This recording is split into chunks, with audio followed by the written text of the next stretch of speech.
Hallo zusammen und herzlich willkommen auf potier.ch zu einer weiteren Folge 5 Tipps für schönere Drohnenaufnahmen. Heute beschäftigen wir uns mit dem Feintuning und dem digitalen Nachbearbeiten deines Rohmaterials. Dann legen wir doch mal los.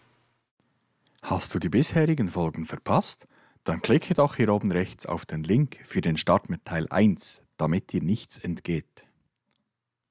Tipp Nummer 1: Farbanpassung. Wir haben ja im vorherigen Teil schon das Material mal grob zusammengestellt. Ich habe jetzt auch hier wieder so einen Musterfilm, der jetzt hier läuft, und ihr seht es da, das ist Rohmaterial, das ist farblich, ist das sehr schlecht belichtet, es ist alles so ein bisschen eher graustichig. Wirklich schön sind diese Aufnahmen nicht. Heutzutage hat man aber in jeder Video-Editing-Software eine Autofarbkorrektur, zumindest auf Magix und den Adobe-Produkten gibt es das, mit denen man mit einem Klick schon mal die Farbe ein bisschen korrigieren kann. Ein weiterer Punkt, den ich bei DJI-Drohnen immer korrigieren muss, ist die Sättigung, weil die Sättigung, die ist bei DJI von Werk aus wirklich schlecht. Ihr seht jetzt hier Vorher-Nachher-Bilder. Zuerst eine kurze Vorhersequenz, dann die Nachhersequenz, da kommt das Grün, kommt viel besser zur Geltung, es ist viel schönere Farben, für den Betrachter ist das viel angenehmer anzuschauen.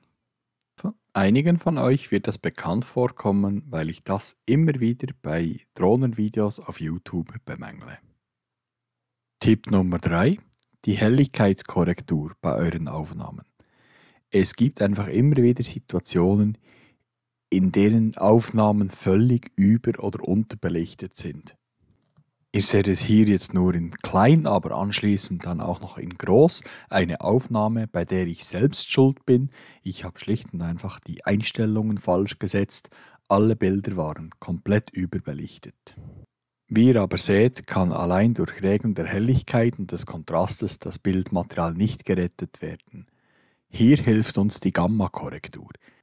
Unter Gamma-Korrektur versteht man die subjektive, das heißt vom Menschen empfundene Helligkeit.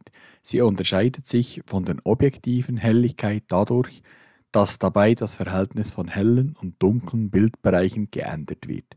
Bei der Helligkeit werden also alle Pixel des Bilds gleichmäßig heller oder dunkler dargestellt, bei der Gamma-Korrektur wird das Verhältnis ausgeglichen.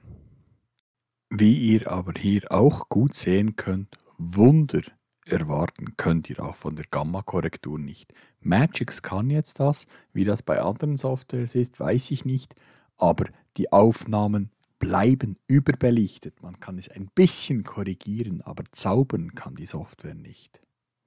Wenn man das jetzt mit der Fotografie vergleicht, kann man vielleicht im Bereich von 1 bis 2 Blenden, positiv und negativ, ein bisschen korrigieren mit der Gamma-Korrektur, aber mehr liegt da leider auch nicht drin.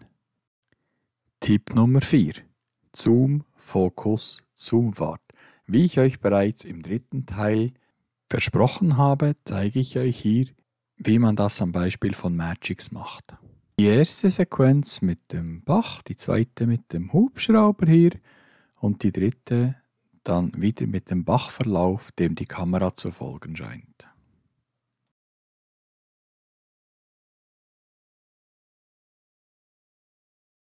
Ich habe hierfür erstmal meine 3 Originalsequenzen.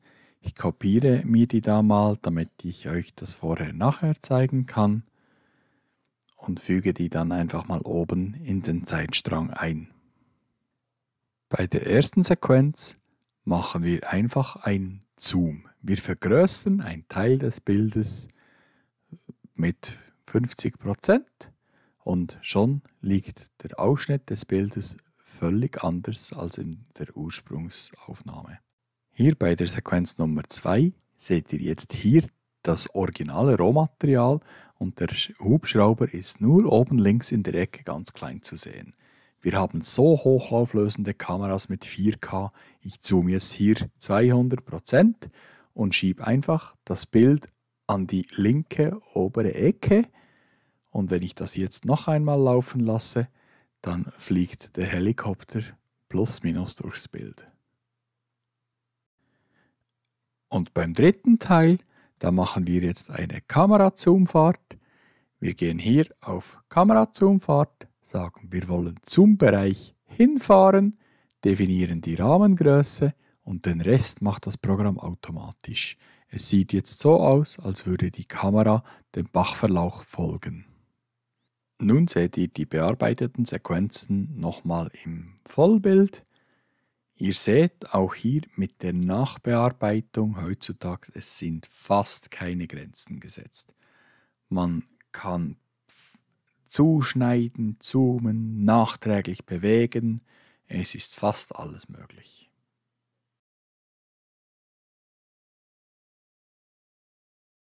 Tipp Nummer 5, die 7-5er-Methode. Ihr seht hier eine meiner Lieblingssequenzen, eine Rundumflugtour um einen Kirchenturm, aber die ganze Aufnahme am Stück dauert 2 Minuten, das ist viel zu lange.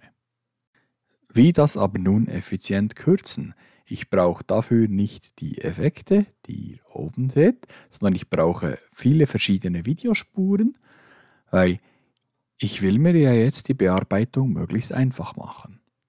Also nehme ich mir das ganze Rohmaterial, schiebe das auf einen sichtbaren Sekundenstrich. Ihr seht hier oben, es hat immer wieder größere Striche, das sind 5 Sekunden Blöcke.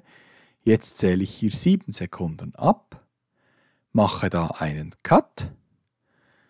Von da weg zähle ich 5 Sekunden ab, mache da wieder einen Cut.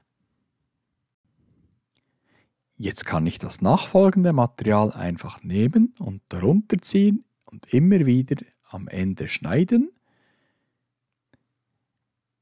Und ihr seht, ich kriege jetzt da alles gleich lange Blöcke. Ich lasse das jetzt da ein bisschen schneller laufen, sonst wird das Video ewig lang. Nun setze ich mir über alle Sequenzen bei den 5 Sekunden, die ich da am Schluss abtrennen will, einen Cut und lösche die 5 Sekunden überall weg. Jetzt muss ich nur noch die Filmsequenzen wieder zusammenfügen, mit einem entsprechenden Übergang ausstatten und schon ist das Ganze dank den Übergängen um mehr als 50% kürzer. So sieht dann das zusammengesetzte Beispiel aus.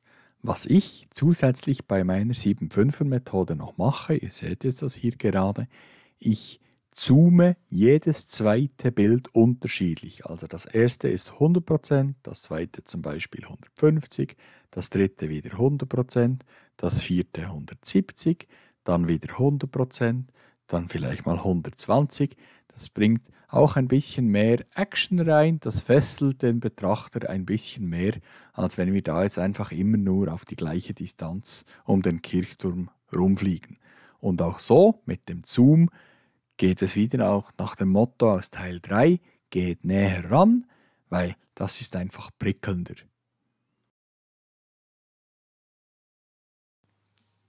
Nice to know. Nice to know. Nice to know. Nice to know. Ist euch schon aufgefallen, dass ich jedes Mal einen anderen Hintergrund habe, wenn ich bei meinen Videos spreche?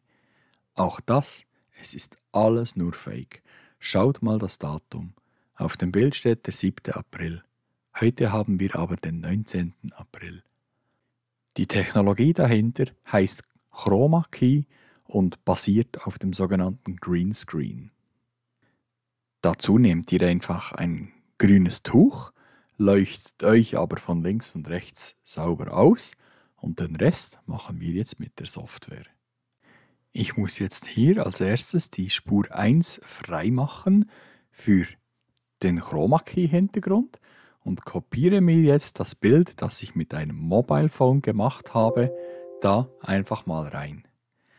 Jetzt wähle ich die Videosequenz, die ich abändern will, aus, gehe auf Chroma Key, sage grünen Hintergrund ausblenden und setze den Schwellenwert aufs Maximum.